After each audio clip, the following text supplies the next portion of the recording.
Alright, here's a K63 Zephyr in bright brass. Teak blades, very nice shape.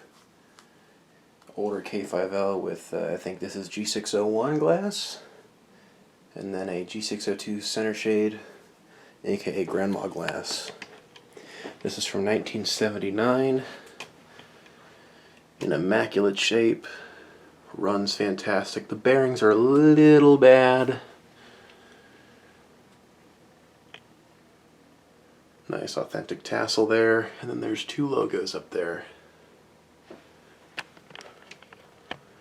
Bell canopy, of course. There's the top of the motor.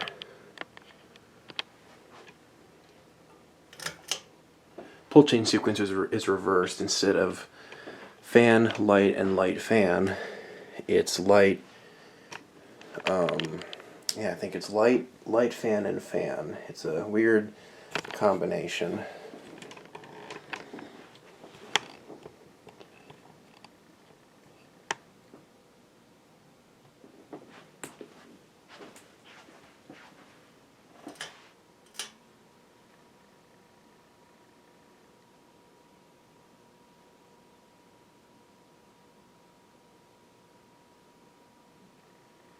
That's basically as slow as it'll start.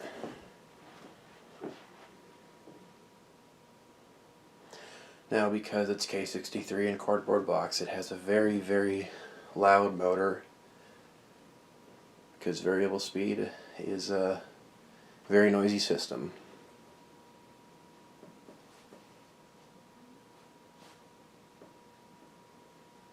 The trim pot is set way too low. Doesn't start until you turn it on like maybe an eighth of a turn. So that definitely needs adjusting.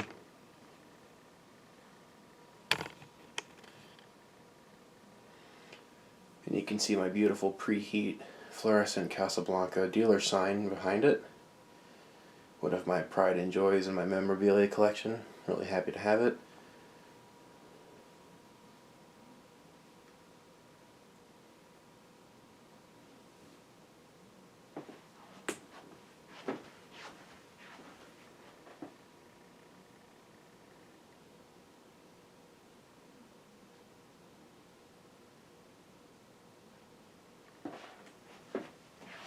Turn it up just a little bit. The downside with the variable speed, other than the noise, is the knob is super close to the blade arms. So if this has a light fixture, like this one does, and it's close to that blade arm, your finger might have a chance of getting either burned if the light's on, or hit if the fan is running. So that's another downside. But if the fan doesn't have a light, you'll be alright.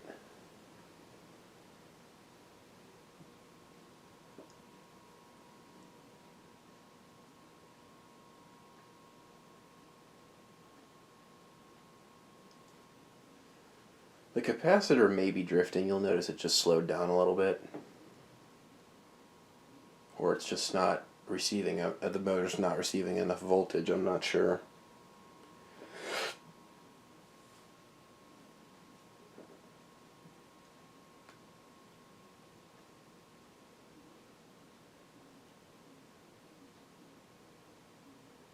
Maybe a dead spot on the cardboard box or a flaky spot, I'm not really sure.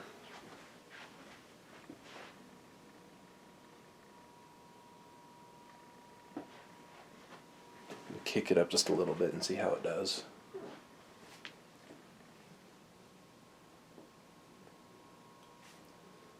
There, it's picking up speed a little bit.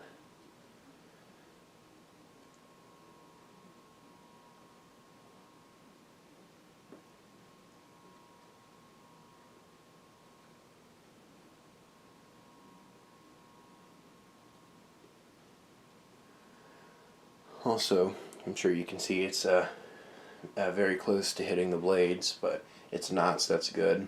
The metal Casablanca dealer sign that's sitting on top of the lighted dealer sign. Thought that was a good place for it.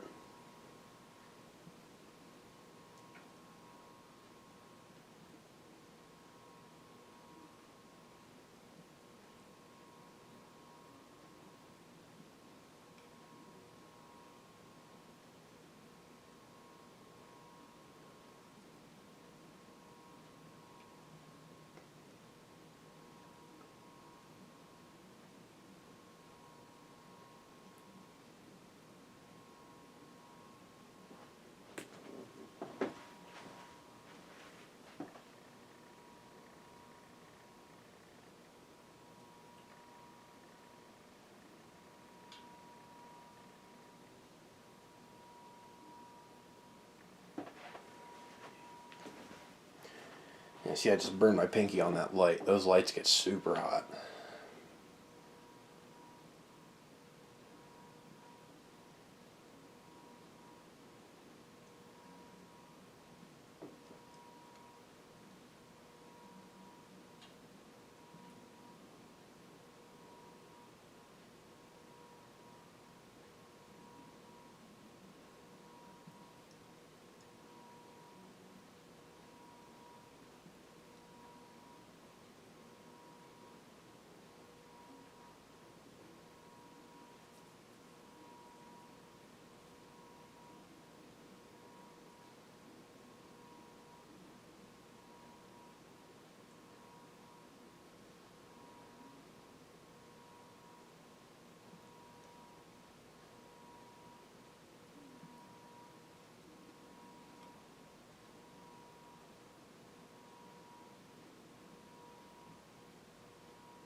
This cardboard box is very sensitive.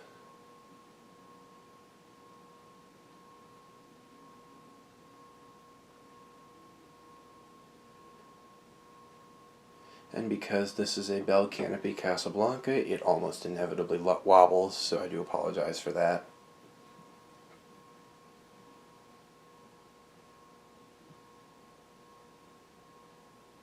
The blades are in near perfect alignment. Like, even if one is just like half a degree off kilter, it's gonna wobble. What sits under those bell canopies is a cotter pin and a nut that secures it to the bracket. So the bolt, rather, it's not a pin, it's more of a bolt. The bolt goes through the mounting bracket, which has two little wings, and then the wings of the fans bracket, it's kind of like a U-bolt almost, kind of like an Originals double claw, but it's not like that. Those are skinnier than the actual mounting bracket's wings, so they fit up, and then the bolt goes through all four holes, and then a nut clamps down on the other end to secure it, and that's how the mounting is. So it just rolls around in place, the fan, because of that design. It's not ideal, but I've never heard of one falling. Honestly, these have a better track record than Hang True. Hang True is pretty bad.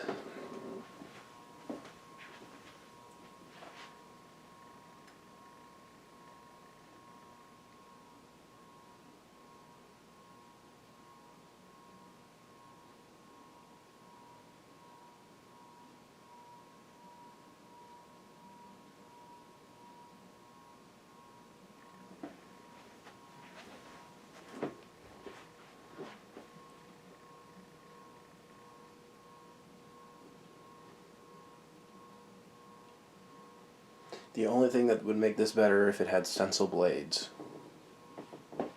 But I don't think stencil was a thing in the 70s. I think they debuted in the 80s. I think cane was mainstream in the 70s, or I could be reversing the two, and I'm just rambling like an idiot. So I don't know. That and a spiral down rod. This doesn't have a spiral down rod. That would make this look a lot better.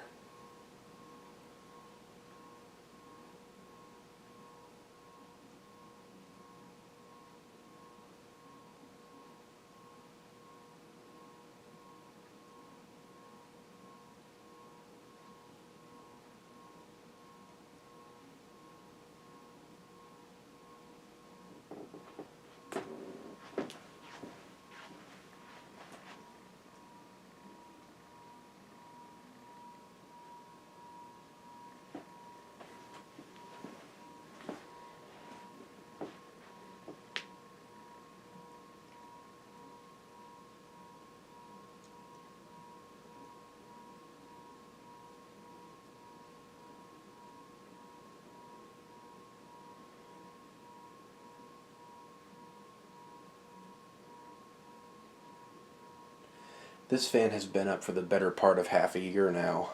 Um, yeah.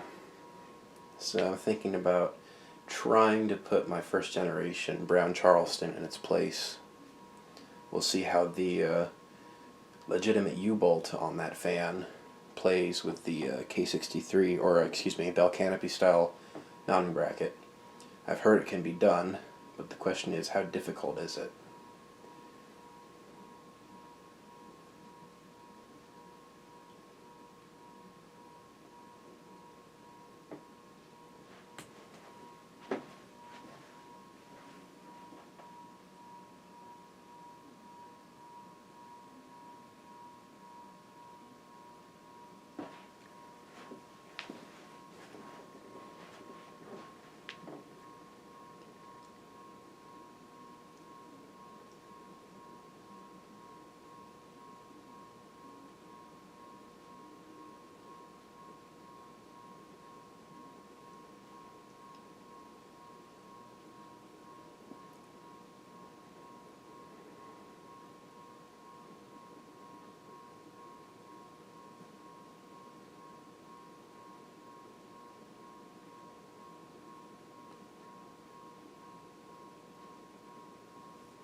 Not often do I show fans with lights on in demonstration videos. Like, the lights are on while they're running, besides high speed. So, if you're a fan of that, I hope you're enjoying this video so far. I'm choosing to do this at nighttime. Why, I don't know. Maybe because my stupid dogs are quiet at night.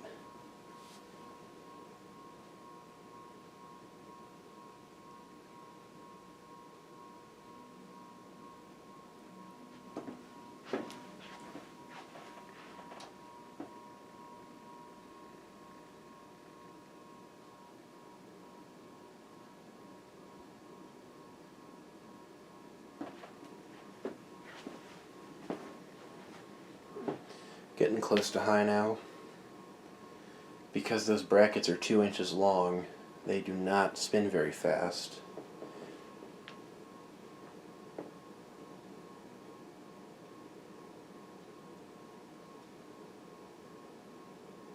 Also paired with the fact that this fan does not have the best bearings in the world, but that doesn't really affect it, it only really affects the spin down time. The thing with K63 is those motors, while more powerful than, say, the K55 or the XLP 2000, K63s had a higher torque rating and ran a lot faster. Or RPMs rating, excuse me, but still, K63s had more torque. But those motors ran really, really, really hot. So the heat took its toll on the sealed bearings, causing them to seize. That's like the one downside to K63.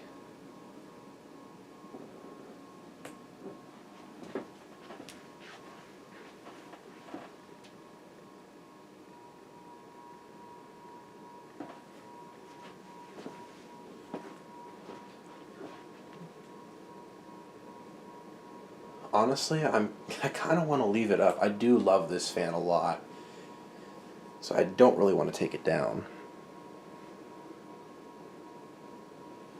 But at the same time, it's been up for 6 months, and I have a billion more fans to test in video, so we'll see.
Yeah, we're like less than an eighth a turn away from high. So, we're getting to the end.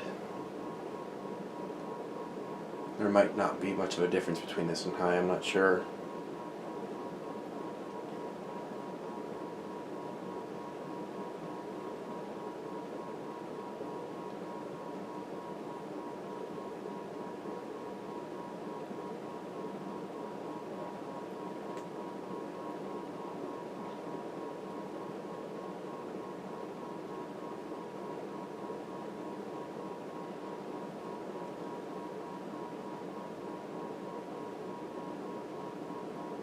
Alright, let's go to high.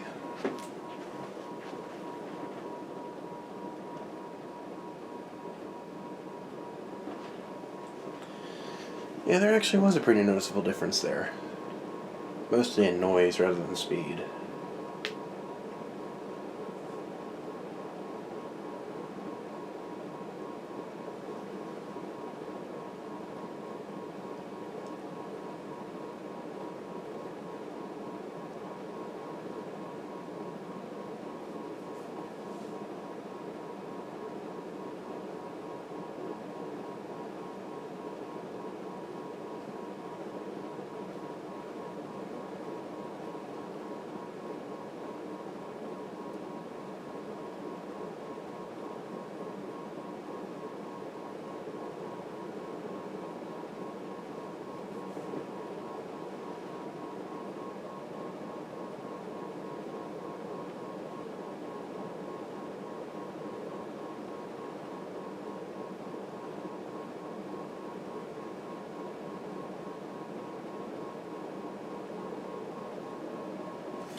There is the fan with the light off. Yeah, there's not a lot of light in this corner. That's why I kind of turned that sign on. Also to kind of get the saturation of the camera away from this fan. But anyway, that is my 1979 brass Zephyr. Hope you enjoyed. Thanks for watching.